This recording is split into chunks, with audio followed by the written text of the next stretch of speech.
Well, hey guys, I am about to head into one of the worst snowstorms of the season so far. They're talking about 2 feet of snow, and Rosemary, that's like 2/3 of a meter of snow. So I can put it in metric terms for you. Well, you two are sitting in warm, comfortable places. And Rosemary, you're probably even near the ocean. Yeah, that's right. It is unseasonably cold though. Oh man, I'm in shorts and flip-flops. Houston, Texas is 74 degrees today. It's beautiful. I guess some people can live in the lap of luxury, and us hardy New Englanders will just suffer through the winter like we always do. Go skiing. Well, I mean, at least, well, yeah, I'm not a big skier, unfortunately. I've seen too many people blow at their knees, hips, elbows, break their thumbs. So getting old, Rosemary. I try to avoid that. Well, this is true. Old or smart, one or the other. It comes with one and the same. One and the same. Smart. Yeah. So there's a lot going on this week in renewable energy news, particularly in wind. But we want to start by talking about the Lawrence Livermore fusion effort. And Rosemary and I go back and forth about how great America is or how long this is going to take. Rosemary's probably right. I'll grant her that. But it's a good discussion. And then we talk about the Siemens Gamesa opening a factory over in Iowa, one they had mothballed for a while, so it's good to see that one kick back open again. We're going to talk about a Vestas order that's been announced for southern Sweden, and the interesting part of that is that it comes with a 35-year service agreement. And then, as we all love innovation, and we're sticking with Vestas again, we're going to talk about BladeRobots, a company that they started out of their venture capital fund and are now releasing to the market. So you'll be seeing some more robots climbing blades, replacing technicians possibly. I'm Alan Hall, president of WeatherGuard Lightning Tech, and I'm here with Australian renewables guru Rosemary Barnes and my good friend from Wind Power Lab, Joel Saxon. And this is the Uptime Wind Energy Podcast.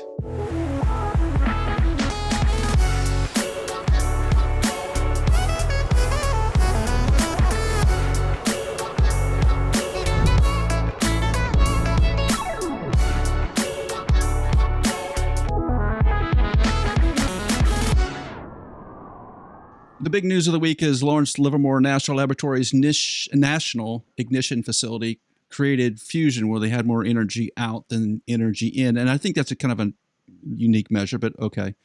And I did a little research on it because it's all the news in the U.S. is talking about this. This is not that. In 2013, they did a fusion experiment where the energy released exceeded the amount of energy being absorbed by the fuel. So that was 9 years ago. So now it's kind of flipped where the energy in is less than the energy out. So they have made some improvements on whatever they're doing, but it's been 9 years to do that. So the latest experiment, they used 192 lasers, which is the general setup. So they have 192 lasers pointed to a 10 millimeter long, which 10 millimeters is about half an inch long, HOLRAM. HOLRAUM for those checking at home. You can Google that. There's a little tiny cylinder. All right, it's a little tiny cylinder, and inside of there they put a pellet full of the good stuff, a fuel pellet, and then they take that HOLRAM and they put it in a cooling sleeve and drive it down to 18 degrees Kelvin. And Rosemary, 18 degrees Kelvin is about the temperature in Wisconsin right now. 340 degrees minus Celsius or so. Yeah.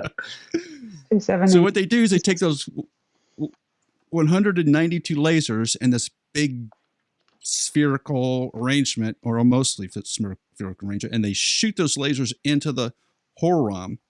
And when the lasers hit the walls of that HOLRAM, it creates X-rays, and those X-rays are so massive they actually compress the fuel pellet, and that creates fusion.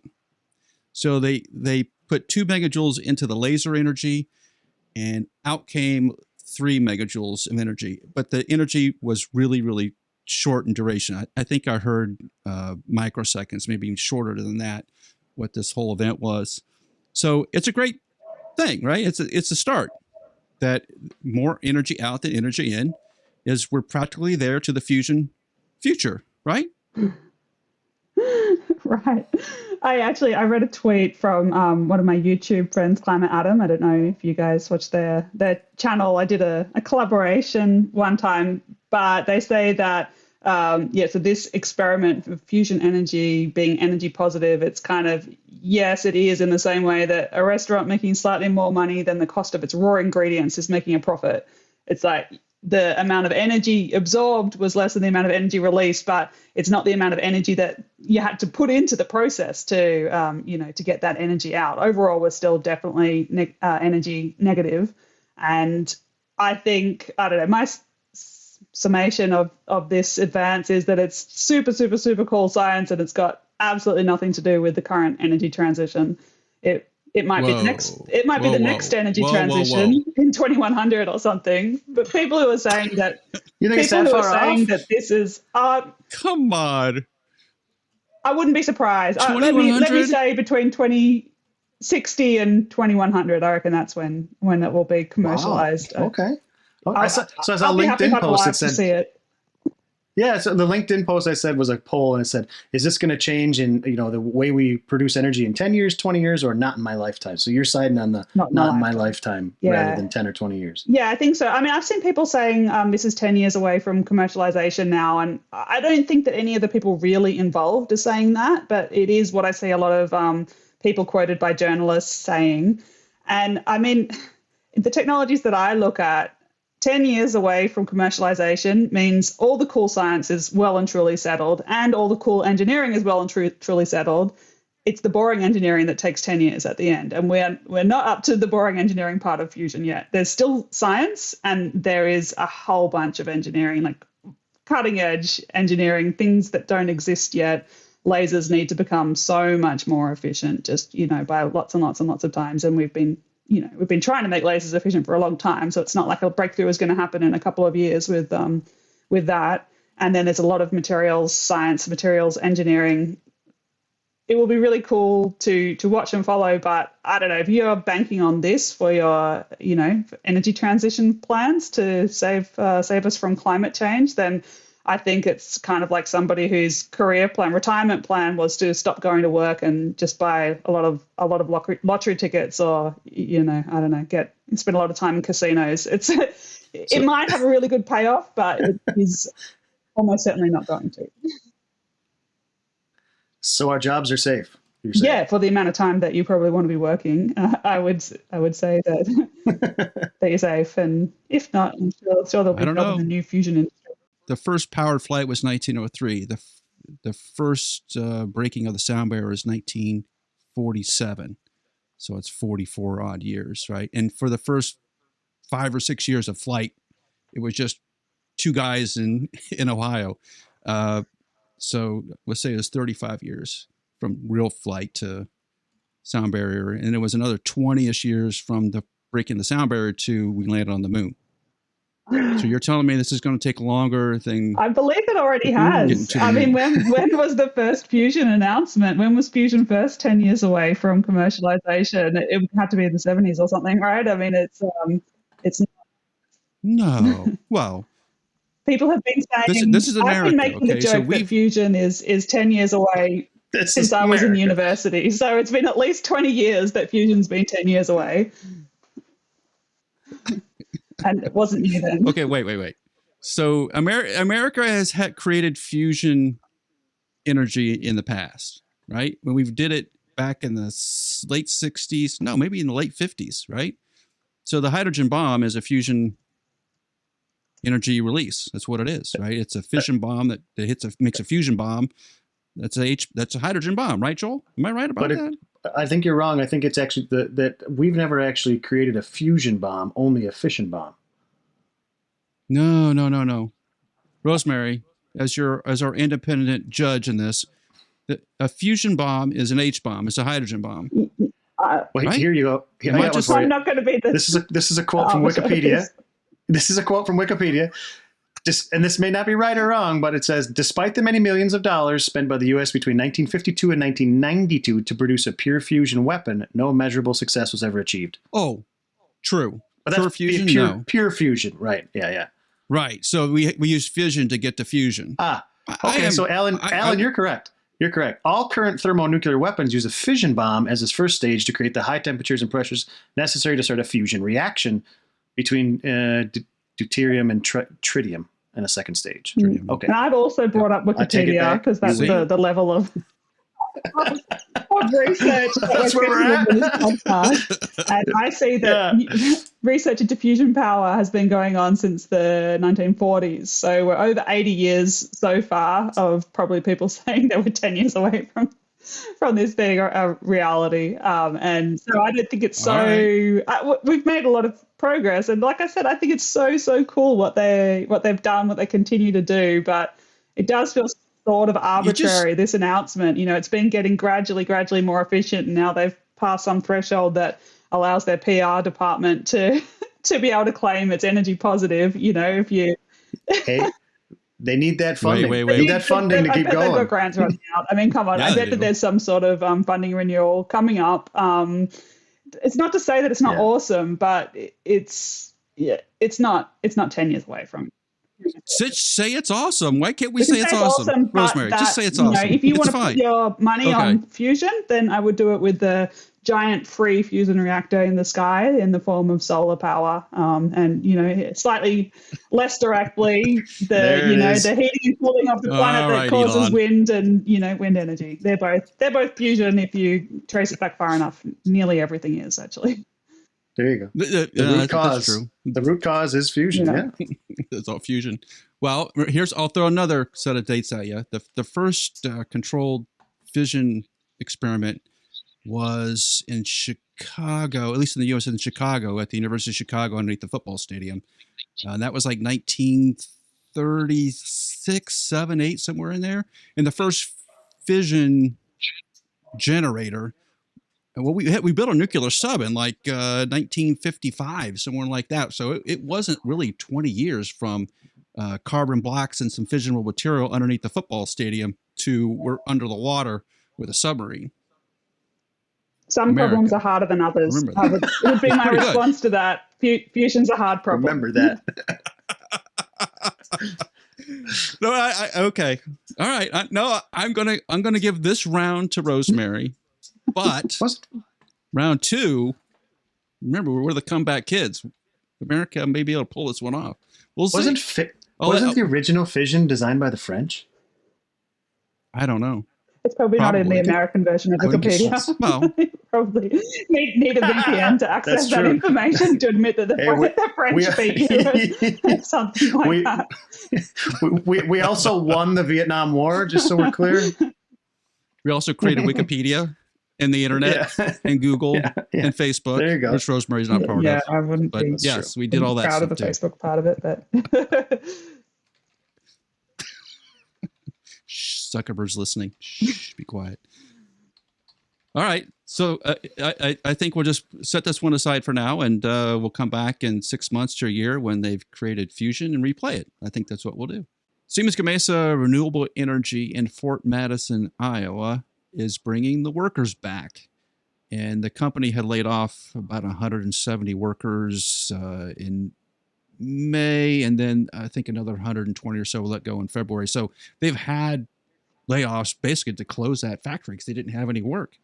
But they got a new lease on life. The company's order book is increased, and they're saying the IRA bill in America is helping the wind turbine industry get back on its feet. So they're bringing people back to the factory, and they're going to open 2 production lines that will be operational, Joel, this year, 2022. No, come on. I know, right? That's 2 weeks away, and it's Christmas. I know. Well, maybe you can earn a couple weeks' salary before the end of the year. That wouldn't be so bad. Maybe. Take it. The 2 production lines are going to produce new and larger wind turbine blades than what they had been making, which I think everybody's doing at this point. So that's a good sign, right? Because Siemens Gamesa had throttled down this plant in Iowa, and they had a sister plant in Kansas, and both of them had really dropped off dramatically in terms of the amount of work, and so they were laying off people. So it looks like they're bringing them back. So they must. Do you think they started this plan to bring the factory back right after that IRA bill was signed? You think that them next morning they were like, "Hey guys, Should we get this Fort Madison thing going again? Siemens Gamesa is really good with handling money, or seems to be. And I would be hard pressed to think they didn't have a significant order book in place before they flipped the switch back on at the factory. Okay. Because they could have offloaded like GE did to TPI. Yeah. I've got to say that that thing has to play in it somehow. The other side, I guess, the question I have is if they're going to get this thing going this fast. When we talked about this last summer and last winter, it was like complete mothball, shut the factory down. They must not have mothballed it that hard. They must have kind of just said, hey, let's put this thing up for a year or something, because I would think that it would take, if something sat idle for a year, a factory, I think it'd take longer than a week or two to get it back going. Well, the article I would agree with that you. I read called it hibernation, not mothballing. So I guess hibernation kind of implies that, you're going to be waking up in a few months. That's my take on it. But I think that it's the IRA bill is definitely, I think, gonna make a resurgence in American manufacturing, because you can see people panicking in Europe. The EU quite worried that they're going to lose a lot of their manufacturers are going to relocate to the US, and I know that they're scrambling to see how they could even counter it, because I think it's quite challenging for the EU to make any kind of coordinated tax measures, since that's left up to each member state, and they've got to change what they want, but then they're also constrained within the EU by not being able to have a policy that gives their country an advantage in trade compared to the other member countries. So it's like the tax measures are up to each state, but then one state can't choose to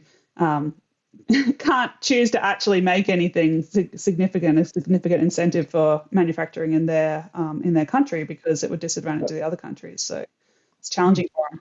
But I mean, in a tax benefit or some kind of policy benefit to a manufacturing facility in Europe or elsewhere in the world would have to be extreme to be able to fight with we don't have to put these things on boats. We don't have to go through 2 harbors. We just put them on trucks from the factory and drive them 100 miles down the road and put them up in Iowa. Because in Iowa, I mean, everybody knows how prolific the wind energy situation is in Iowa. They're developing and developing and developing, right? That whole corridor, Iowa, Minnesota, South Dakota. There's within 500 miles of that factory, a day's heavy truck drive from that factory, there's probably 40,000 turbines. Yeah. And they're just I don't know. I mean, so it'd have to be extreme to be building able to a lot of wind farms in Australia, and have been for a while, and don't make any major components here. We get them from India or China primarily. Yeah, but if your blades were built in outside of Canberra versus in India, even with the labor differences, I would imagine that they would be a lot cheaper. But, so why aren't we building them in Australia then? I mean, I just think that it has occurred to people that nobody wants to take the risk. They could build a factory in Australia, and Vestas did have one at some point. I can't remember exactly what they were making, but some stuff, and they closed it. So yeah, I think that it's. I mean, that was quite a while ago, and we wouldn't have been building as many wind farms back then. So it might be partly have been a pipeline problem, but for sure now everyone wants to build as many wind farms as they can get turbines for. There's, we would be building more faster if the supply chain was, available to do that. So I think there's heaps of pull for manufacturing in Australia, and it hasn't happened yet. Although we did talk about last time how at least Queensland, one of the states in Australia, has plans to bring manufacturing here. I think. I think the proof of the pudding's in the eating, and I think that it's showing that incentives do matter, and I think it's going to make a difference. It was the whole point of the bill, was to get manufacturing happening in America, right? To get stuff moving, get it all moving. Point of the bill. One of the piece of quantitative data that I don't think we'll ever get, but I would be very interested to see how many people of the 292 that were laid off over the last year, how many of them are going to be back? How many of them found other jobs or whatnot, or how much of that knowledge has been retained in that factory? Because if you had to go right back to being at 300 people again and retraining every single one of them from scratch, I might not want to be the first wind turbine taking a delivery of Siemens Gamesa blades next summer.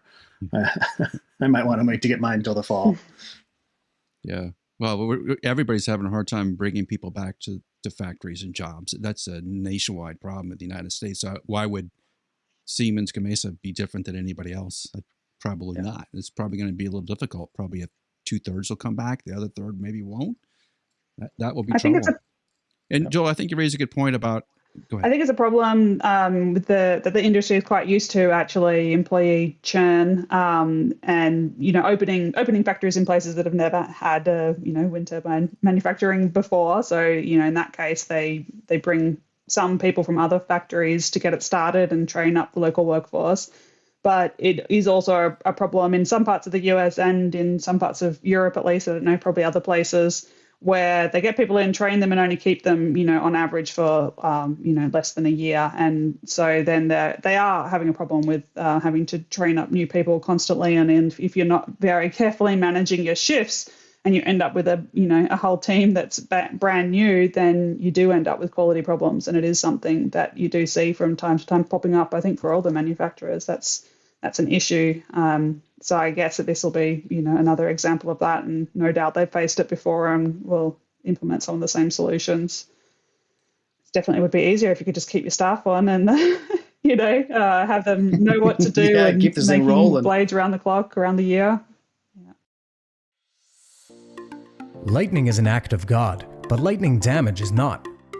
Actually, it's very predictable and very preventable. Strike Tape is a lightning protection system upgrade for wind turbines made by WeatherGuard.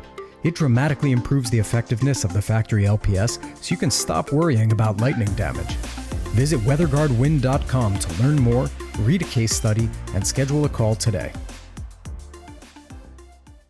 Vestas has received a 59 megawatt order to power an undisclosed project in southern Sweden. Sweden is not that big, so it can't be undisclosed that long. Come on, guys.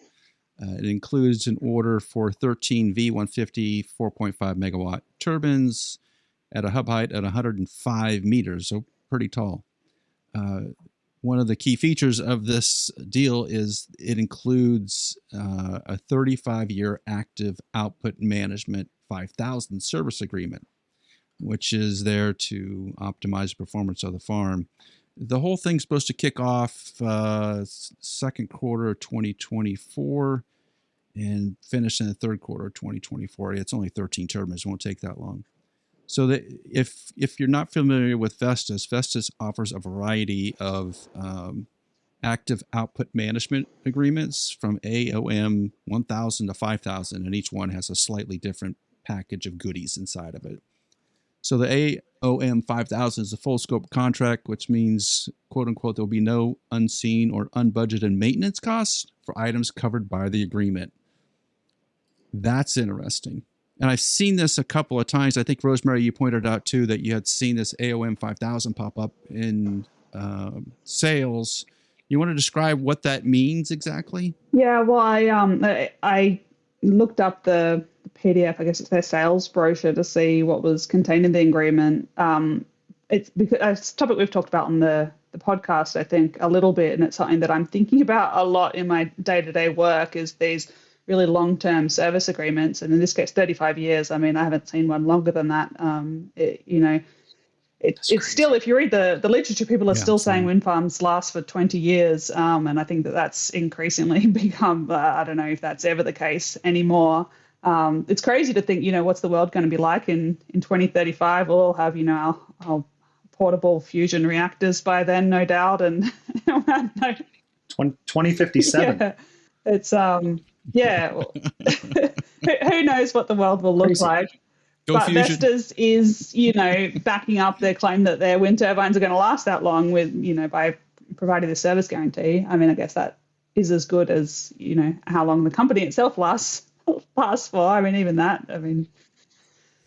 Even that says something. But one thing that I thought was interesting in, their brochure for this service agreement was that they also have an upside sharing arrangement. So there is an incentive for not just ensuring that a minimum a minimum threshold is met. That's, normal energy based or, some other basis of making an availability performance guarantee. But, and if it's not met, then liquidated damages are paid to cover the lost production. But there's also upside sharing so that there is an incentive for Vestas to perform beyond the threshold. And I noted that is initially a shorter term, I think 10 years, and it can be renewed, I guess, depending on how things go. But I think that I don't know how common these are. Certainly most of the wind farm owners that I'm working with don't have those kinds of clauses because, we're seeing a lot of these service agreements where, the service provider, the OEM, has an incentive to meet the availability guarantee, whether it's 98% or whatever. But if they already, they're getting close to the end of the year and they know that they're going to exceed it, there's actually no reason for them to even bother continuing to run the turbines for that last week or two of the year. I mean, I'm sure they will, but you can imagine that there isn't the incentive for them to be like super proactive with their maintenance and really make sure that they are, doing maintenance at a time that's the most financially beneficial for the project overall, avoiding high generation days and high price days and that sort of thing. So I wonder if we're going to see these. Is that what that means? I mean, it sounds like a profit sharing thing. Like if we make the turbines produce super good amounts of power, I don't know how you would describe it. It's more than some threshold, right? If you like to have more power than what we guarantee as a minimum, we'll do that. But we have to split the proceeds. I think it's necessary Does that make sense? For it to be like that. It sounds greedy, but I think it's necessary for them to have like a decent incentive to actually want to do it. Because when you just have the baseline minimum, you go below this and you have to pay as compensation. It only gives you the incentive to do the absolute minimum. Right. Whereas this way, they'll make more money if everyone will make more money if it performs better. Yeah, but what about pride in your job and pride in your product? Why wouldn't you want to maximize that all the time? I'm missing that. If I had control over that, why I wouldn't make it work as well as it could. You might have. I think that's what it implies on the negative side. And so you're not putting any energy into this wind farm that's never going to fall below its guarantee. You're worried about the wind farm that's not going to meet it. There's a risk versus reward thing there too, right? So like Rosemary was saying before, if you had to meet X level and you met it by December 1st, well, as Vestas going into the next year, it might be smart to shut that wind farm down for a year because now you're saving on oil changes, all these different things, all these different maintenance issues that could rear their head over the year or that month that you don't benefit from, but you might lose. Or you might choose to get ahead on scheduled maintenance, even if it's really high power prices that month. So they should be generating as much as possible to make as much money as possible, but their incentive is structured in a way that doesn't matter. They might bring forward maintenance so that they're doubly sure that they're going to meet it next year. So I'll give you go ahead, Alan. Well, I'm just asking, would Vestas shut down your turbines when it's producing power and just say, hey, look, this is part of the deal. We get to do the maintenance when we feel like it. And you, the power producer, don't have any say in it. I don't think so, but I'll give you an example without trying to get into too many specifics that I can't share. But say you've got a serial defect in all of the blades in your wind farm, or, it's in some of them, not in others. So you might choose to be more proactive if you were on the hook for, say there's a 1 in 10 chance that another blade in the wind farm might catastrophically break and need to be replaced, but you don't have a spare blade. It's probably going to take months, maybe up to a year, to replace that blade. If you're not really worried about the overall performance of the wind farm, you might say that's fine, whatever. We'll just wait for that blade to show up. Whereas if you are a bit more proactive, you might be able to say, okay, we're going to do some preventative maintenance. We're going to be doing a lot more checks, a lot more drone inspections. We're going to be, monitoring the inside of the blades. you can be more proactive to be more sure that you're not going to end up in a situation with a catastrophic blade failure and having to wait a year for a replacement blade. That's the kind of situation that I see. I mean, not that I've ever seen it come to that where someone's left waiting for a year because the service provider just didn't feel like doing the preventative maintenance or inspection, aggressive inspection campaign.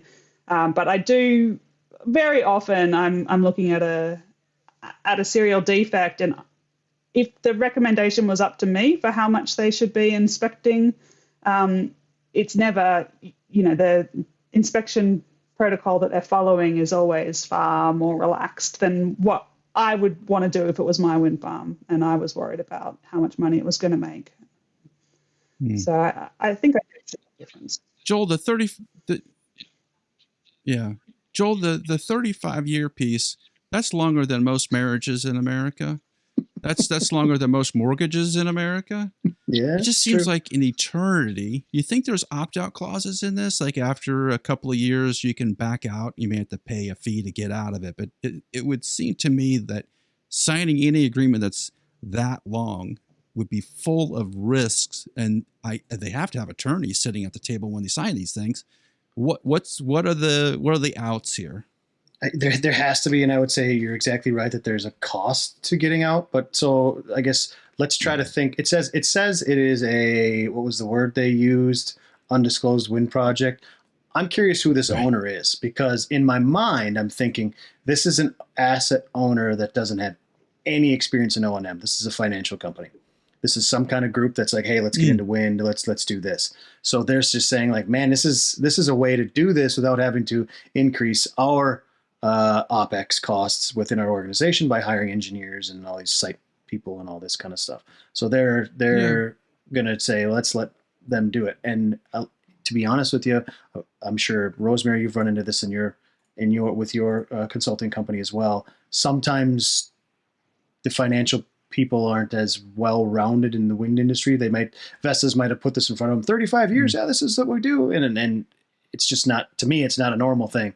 I would be afraid of it just simply by the length of it. And if you don't like it, or if you don't have any experience with an FSA, and because a lot of times what we deal with day in and day out is asset owners fighting their FSA holders on one thing or the other, whether it's an inspection or who's at fault for this, or did you go and check this one after the lightning storm last week? We don't have to. Yeah, it says so in the contract. Oh yeah, we will. These kind of things, right? So there's always fights going on. So I'm thinking that this is someone that's fresh into wind, that doesn't have a whole lot of experience. I think so or an asset too, and that's who the kinds of developers that you see making these agreements in Australia, which is most of them. They know that they don't have the expertise in the technical stuff, and so this kind of agreement feels very safe to them. And it is on the downside. Yep. They are really being cautious, and there's less chance that they're going to end up in 10 years' time with an asset that is just broken down, doing nothing, and they don't have, the right people to come and fix it, or, even just the certainty that it is fixable. Because, I mean, a normal wind turbine, things only have a couple of years warranty. And although if there's a serial defect, then you do still have recourse after that. It feels like, I know when you talk to people in part of the sales process, you talk to prospective buyers, they're like, how do I know that it's even going to work for more than 2 years? How can I put more than a 2-year lifetime into my, my financial analysis spreadsheet and be sure that I'm still going to have an asset making money in 10, 20, 30 years just because you say it does, there's you say it's going to last 35 years, but you've got no skin in the game. And then this kind of service agreement means that they do have skin in the game and feel a lot better about it at the start of the project and when they're, focusing on developing as many projects as possible. And it's not until they get to, a bit further down the line and they see a lot of downtime, or they just feel like, okay, technically it's available, but it's not making as much energy as you said it would. That's when they start to wonder whether that was the smart agreement and maybe they should have, got some expertise into to help out with the operation rather than just leaving everything up to the OEM. Well, back to Joel's point of if you're new to the industry, you want to protect your downside. Does this also, thinking about if you wanted to sell this wind farm in the future, does that provide added value? Does that to the new owner? Like it's like if you bought a Ford and you had the local Ford dealership fix your car all the time, that does add a little bit of value to it because there's records and everything's in order and it's all nice and neat.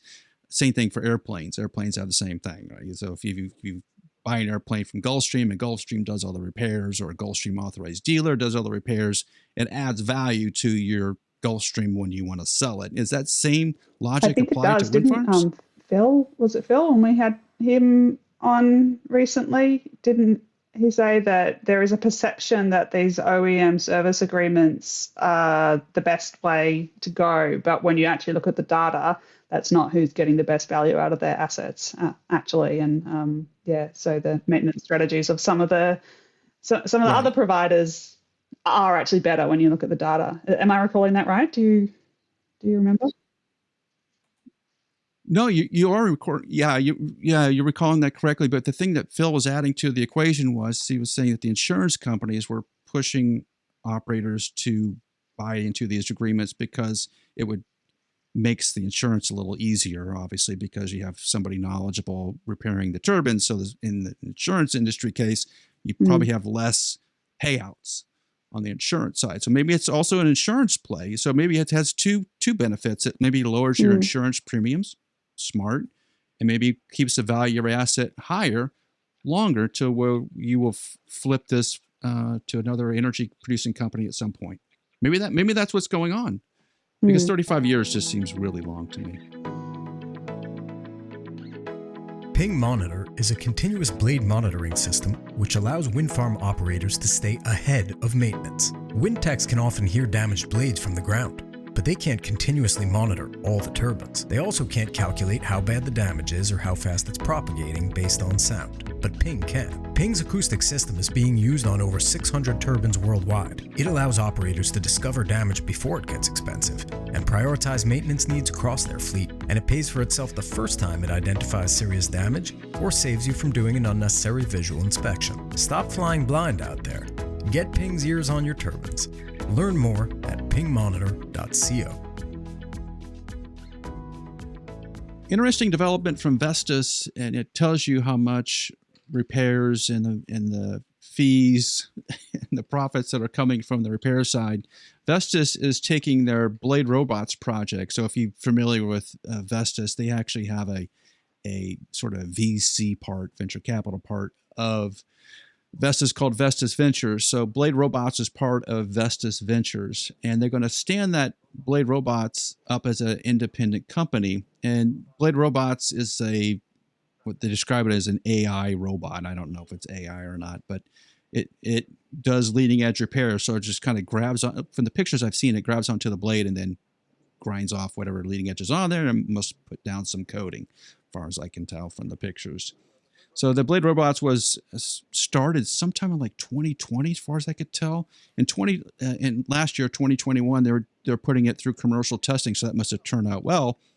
And off to the races. So now Vestas is creating standalone companies to basically compete in the aftermarket repair business. They have a second company as part of Vestas Ventures, which is called Covento. And Joel, you may have seen this.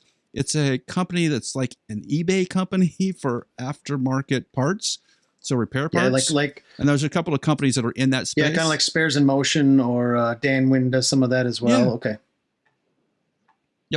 Yep, very similar. So now Vestas is branching out into probably one of the more profitable sides of the repair business, leading edge repair. And I'm just kind of wondering what the industry is going to think of that, right? If you made the blade that has a leading edge being damaged, and then you get to do the repairs, that seems like a nice little gig if you could get it. Just not. Do you think there's going to be some hesitancy to choose? Maybe that's why they spun it off. Maybe that's why they spun it off, because they felt like people wouldn't use it. Well, I think it's the same thing as most of these OEMs. So Siemens Gamesa, Vestas, they all have service groups. Now, their service groups are, of course, heavily dedicated to their full service agreements, but they also do multi-brand, right? I've been on projects before where Siemens is working Right. on Nordics turbines and this kind of stuff. So I would say that Vestas, as a company that has some capital, saw the same writing on the wall as Aronis and our good friends at Robotics and whoever else is developing these things, and said, you know what, we've got some capital and a VC group internally. Why don't we develop one of these to help ourselves anyways? Because they're seeing the same thing. We are a skilled worker shortage across the globe. As the global fleet of wind turbines increases and increases and increases, it's only going to get harder and harder and harder to find these people that are this special mix of a bit crazy to climb these turbines on ropes and platforms, and our skilled craftsmen in the fiberglass and whatnot, and want to travel and all this. So those people are hard to find, and they're only going to get more scarce. So what's the solution? Robotics. So I would say there's a very good reason why they've done it. They've got some heavy hitters on the board, right? The ex-MHI Vestas offshore CEO is going to be the board. Chairman of the board. So you've got some horsepower there. And then I think also Skagen's in with these guys. Skagen owns actually a portion of one of our friends' Power Curve. So Skagen's into some other stuff as well. Sure. Yeah. Okay. So you've got some pretty big Danish hitters on this thing. And as I say, with Rope Robotics or Aronis or any of these guys are doing BladeWorks, as I talk about being hard to find technicians, it's really hard to find people that can deal with robotics and then also be a technician. So the barrier to entry there for everybody in that game is how do you take this fantastic product that you've created in a lab with a bunch of engineers and test it, and then actually get it to scale in the field and do quality work. So we'll see what they come up with. Yeah, it's a difficult place and space for Vestas, I think. Not that they haven't been in the repair business, they have, but leading edge repair is difficult, one. And two, it's just you're running into all kinds of different situations with the blades when you get on site. It's a people business, really. And the engineering part and the robots are cool, but what I'm learning just watching it from the outside is that the people are super important. If you have the right people on the ground, you can pretty much do anything, but getting those right people in place is hard to do. And I think the Aronis and the Rope Robotics of the world have already gotten that in place. So they've been out for a couple of years working in the field, doing a lot of blade repairs. They're going to have a leg up, wouldn't you think, at this point? Yeah, I mean, if you look at I don't know this for sure, but I'm looking at MHI Vestas, Johnny Thompson being in there. He comes from the offshore world, so a lot of the, of course, offshore North Sea. There's a lot of leading edge issues, a lot of leading edge erosion out there on those offshore wind turbines. Right. I know a lot of the big campaigns that go on every year for everybody out there are leading edge protection. So Polytech was designed the shells for out there, right? So they may be chasing a little bit of a different market with him at the helm, being that I know Rope Robotics is mostly focused onshore. I think Aronis is mostly focused onshore because, of course, you have to get a blade or a robot onto a blade. It's not easy. Tag lines and all this stuff, right? So I'm sure there's ways around it, but by the design here. Now I'm just looking at some of the pictures. I know Rope Robotics works on a blade that's at 6 o'clock in the bunny ears position, as we say in the industry. This blade looks like it's at like 10 degrees off of parallel to the ground. It's close to parallel. Right. So that may give them a little bit of a different design advantage for working offshore, because you might not need the tag lines and that kind of stuff. I don't know. I'm just thinking out loud here. So somebody's got to get that robot on the leading edge, and it can't be light. Yeah. That's going to be tricky, I think. There must be some technique to it, clearly. And maybe you're right. Maybe the emphasis is offshore wind, and they realize that that's going to be the space where profitability is just going to be there, and the complexity is so high, it's going to take someone like Vestas to you go offshore wind, you go to these campaigns, and they won't even have repairs in them. It'll just be leading edge, but the campaigns are millions of dollars because of the SOV costs and the CTV costs and all the offshore costs and that kind of stuff, and the amount of people you've got to have. So if they can, that's really the place where you can save yourself some money. So say Vestas has an FSA with someone offshore and they're on the hook and they've scheduled, maybe they have a 20-year FSA, who knows? And they signed it when they knew they were going to be on blades and it was going to cost them $1 million. Well, now if they can do that for $300,000, they've just made a huge profit by switching to robots on these things. So we'll see where they chase it. Rosemary, are you going to turn all of our maintenance over to robots? Definitely. We're headed to a robot future? I always love a technology that includes lasers and or robots, and we've had both in today's episode. So I'm pretty happy. I can only hope that this. I don't know who I'm talking to anymore. It's like talking to Elon's twin over there in Australia. What is going on down there? Without the crazy personality. I keep thinking of now you're taking implants into your brain. I keep thinking of Dr. Evil. Hey, exactly. The sharks with laser pointers on their heads. I would robot more if it included a laser on it. Then that would be the only way that you can improve it.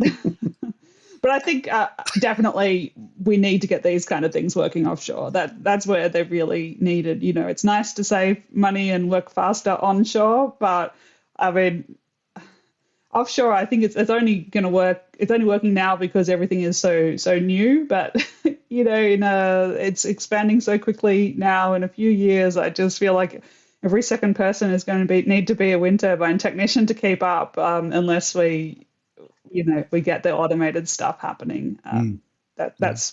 So I think that's where it's all good to go. And I'm sure, anyone that's only onshore now, I bet that's not all that they're thinking about. I'm sure that they're trying to figure out how can we adapt this to offshore, because that's surely going to be where the money is, because it costs so much at the moment. So even if it's an expensive automated solution, it could probably still be cheaper than a manned solution. So I'm sure that's where we're headed. Joel, am I wrong about this? I just needed to double check my numbers here, but I saw a number recently, and I don't think we talked about this in the podcast, of the U.S. is going to need about 120,000 wind turbines by 2030. I saw that number too. I remember. I don't remember exactly what article. That's a lot of leading edge. Yeah, but I mean, I've also seen the number that says the IRA bill is going to help us install another 100,000 turbines by 2030 on top of the 72 and change that we already have. I've got a hard time believing that. There's possible. No way. But right. Yeah, it's lofty numbers out there. Well, if you're flipping off a company, right. Well, if you're flipping off I mean, if you're standing up a separate company that does blade repair, and then you're looking for the total addressable market, what we call TAM, that TAM is huge. Right, all of a sudden, because of that IRA bill, and if we're going to do 100,000, just say 100,000, that's 300. If I can do the math right, that's 300,000 blades. You'd have robots. You'd have hundreds of these robots in service all the time, just keeping your wind turbines going. Especially if Vestas has signed all these AOM 5000 agreements, you'd have a lot of robots working a lot of hours. Pretty profitable business, it sounds like. That's going to do it for this week's Uptime Wind Energy podcast. Thanks for listening. Please take a moment and give us a 5-star rating on your podcast platform. And be sure to subscribe in the show notes below to Uptime Tech News, our weekly newsletter, as well as Rosemary's YouTube channel, Engineering with Rosie. And we'll see you next week on the Uptime Wind Energy podcast.